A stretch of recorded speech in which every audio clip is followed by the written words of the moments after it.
But I want to know, why are we stopping at the parents? Why not just trace it all the way back, huh?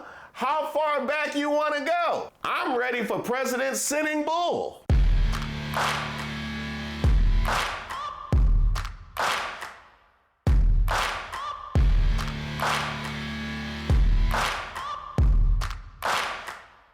Hi, I'm Reese Waters, and welcome to Racist of the Week, where we expose the stupidity and hypocrisy of discrimination in hopes we can build a more perfect union. And also laugh. As usual, I would like to thank today's sponsor, Racism. And as usual, don't forget to like and subscribe to the page, and definitely leave me any possible suggestions for nominees in the comments, or you can email me at reese@reesewaters.com. Now here I am thinking Vivek will have Racist of the Week all sewn up.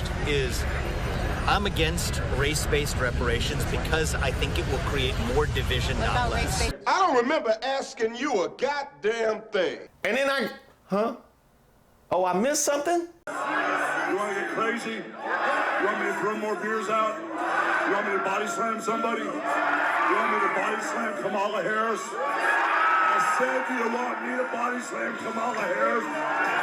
You want me to drop the leg on Kamala? Is Kamala a chameleon? Is she Indian? Okay, I like it. Ow. I'm gonna get heat for that one, brother. That was not me, that was the beers talking. Oh, I saw that, but then I went on living my life. Besides, when that dropped, I was in church. I need my neighbor's children to be okay so that my children will be okay. I need all of my neighbor's children to be okay.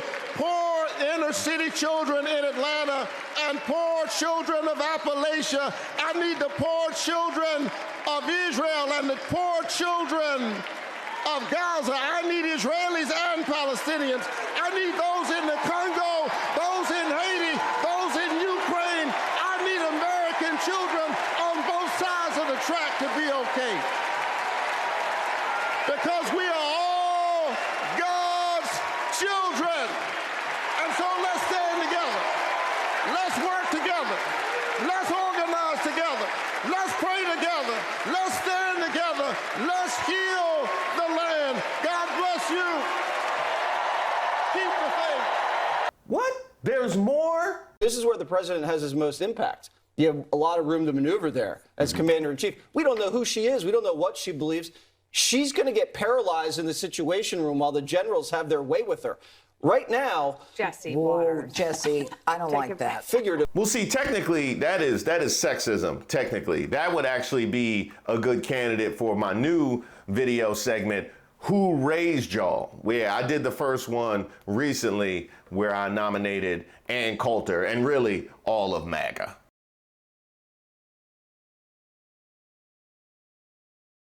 Well, right now, the leader for Who Raised Y'all this week is the New York Times.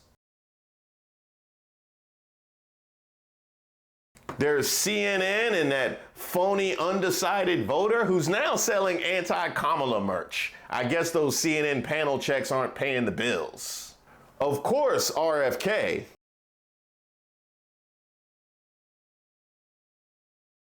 And there can never be an episode of Who Raised Y'all without Donald Trump.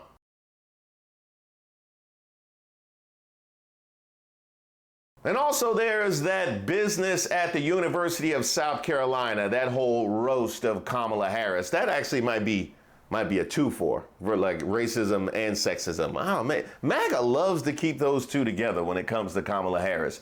Here I am thinking Vivek Ramaswamy will have Racist of the Week all sewn up in something called the National Federation of Republican Assemblies would like a word. Now, the NFRA has cited the infamous 1857 Dred Scott Supreme Court decision, which stated that enslaved people weren't citizens, to argue that Vice President Kamala Harris is ineligible to run for president according to the Constitution. Now tell me you scared without telling me you scared. First of all, the older the case that you bring up for president, the more I know how full of crap you are. Well, see, if you use the precedent set forth by the ancient Romans, personally, I'm not accepting any precedent that involves black people and their treatment that comes before the civil rights movement. That would be like basing your internet strategy on Reagan's America. By the way, just in case you're not up on your 19th century litigation, on March 6 of 1857, the Supreme Court ruled in the case Dred Scott v. Stanford that black people were not citizens of the United States, and therefore this little federal lawsuit that you're trying to bring up to us, it ain't gonna work, Bookie. To this day, the Dred Scott decision is considered one of the worst decisions to ever be handed down by the Supreme Court. At that time, the United States Constitution did not grant citizenship to people of African descent.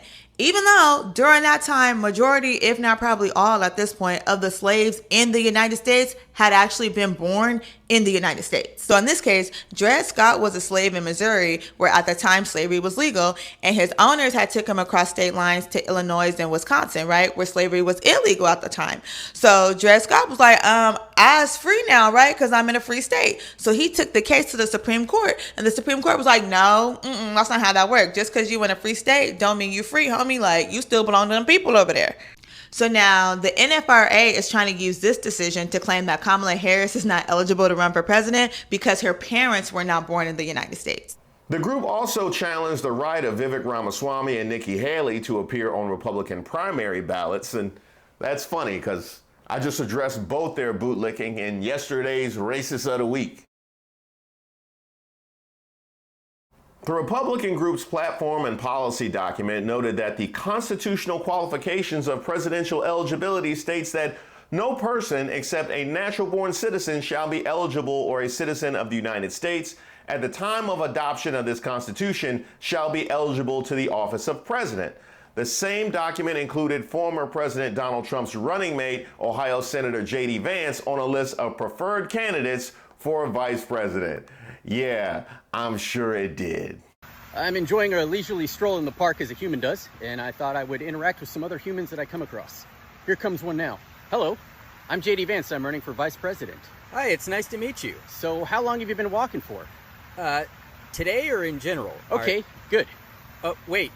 I think this is going pretty good so far. The group, which adopted the document during their last national convention held between October 13th and 15th of last year, goes on to argue in the document that a natural-born citizen has to be born in the U.S. to parents who are citizens when the child is born, pointing to the thinking of Supreme Court Justices Antonin Scalia and Clarence Thomas. Quote, a natural-born citizen is defined as a person born on American soil of parents who are both citizens of the United States at the time of the child's birth, the document states. Now, for me personally, I base whether or not something is a good decision and good judgment by whether or not Antonin Scalia and Clarence Thomas agree with it. Which tells you everything you need to know about the current status of our Supreme Court. But I want to know, why are we stopping at the parents? Why not just trace it all the way back, huh? How far back you want to go? I'm ready for President Sitting Bull. The group then cites 6 cases, including Dred Scott versus Sanford. The 1857 ruling came a few years before the 1861 outbreak of the U.S. Civil War over the issue of slavery, stating that enslaved people couldn't be citizens, meaning that they couldn't expect to receive any protection from the courts or the federal government. The ruling also said that Congress didn't have the power to ban slavery from federal territory. Now, there's been a lot of confusion about some of the moves that MAGA has made and the GOP has made in defense of Trump and whether or not they're racist. Thank you for clarifying that they are, in fact, extremely racist. Tell me what you really mean. Also of note here is that if they were of the opinion that Donald Trump would easily defeat Kamala Harris and they had nothing to worry about, they wouldn't love anything more than for her to stay in this race. Oh, y'all scared.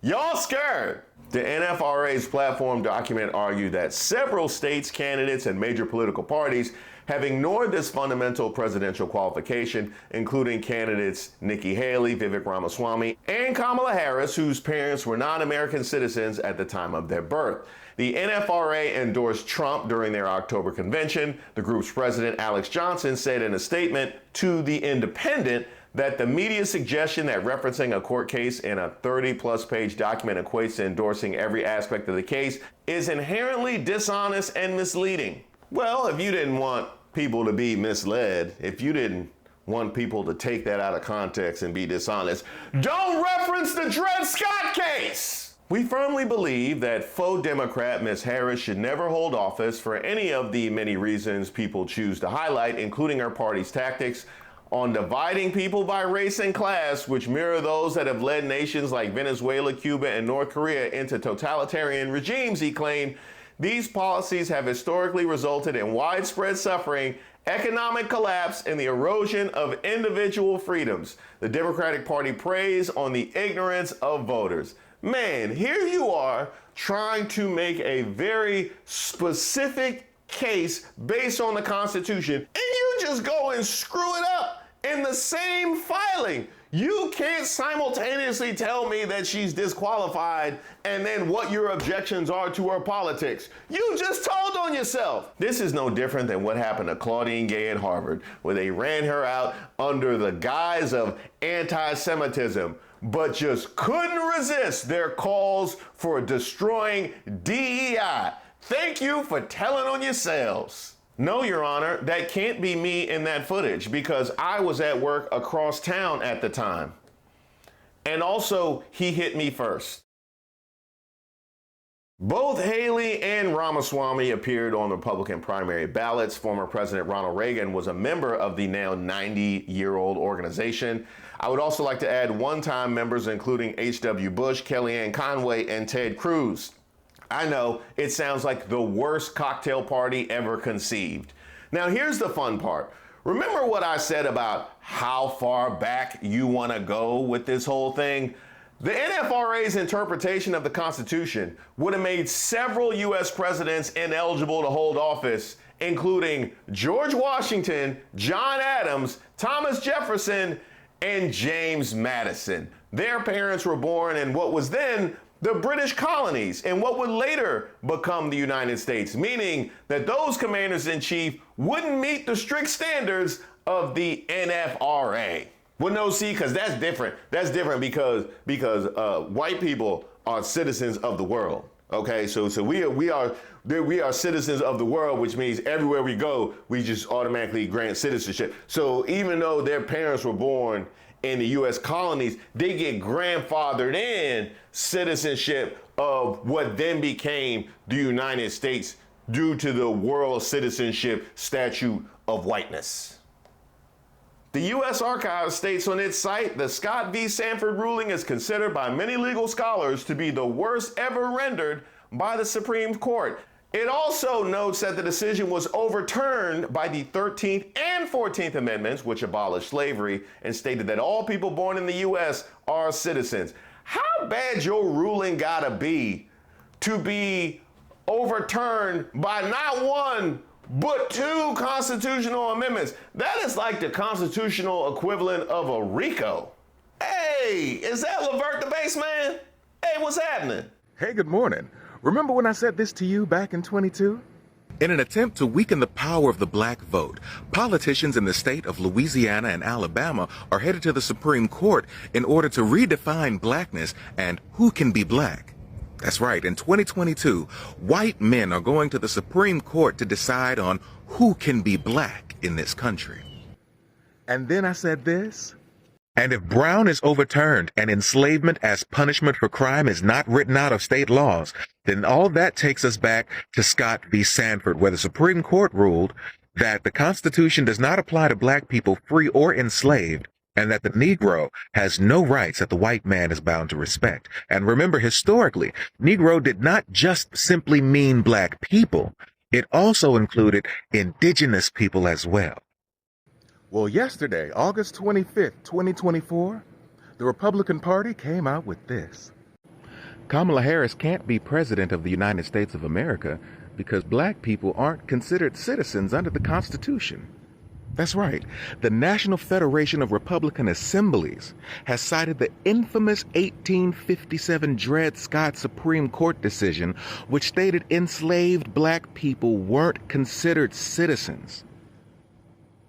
And they did this to prove that Kamala Harris can't be president of the United States. And this is the paperwork they filed to do it. They just didn't attack Kamala Harris. They also said the same thing about Nikki Haley and Vivek Ramaswamy. Cue the music. I never thought the leopards would eat my face. Oh, I never thought the leopards would eat my face. But they are! Every non-white person who supports the Republican Party supports a party who believes you shouldn't even be a citizen of this country.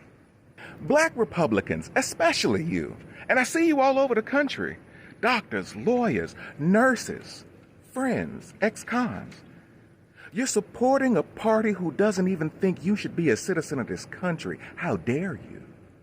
And you sit there proud chanting, "Make America great again," and let's take America back to when it was great. They're talking about taking America back to the 1850s. That's where you want to go? That's where you want to be. So remember what you're voting for this coming November. You're voting for or against the re-enslavement of non-white people. That's what's on the ballot in 2024. And all this after Tim Scott told us racism was over. Evolution of the Southern heart that we see on display. And we Southerners get so little credit for the progress we've made. The whole notion of judging a person on the content of their character, not the color of their skin, has happened. It's not going to happen. It's not around the corner. It's in the rearview mirror. We are living Reverend Dr. Martin Luther King Jr.'s dream. Somebody told a lie one day. Do you think this is going to be enough to bring all of our black conservatives back home?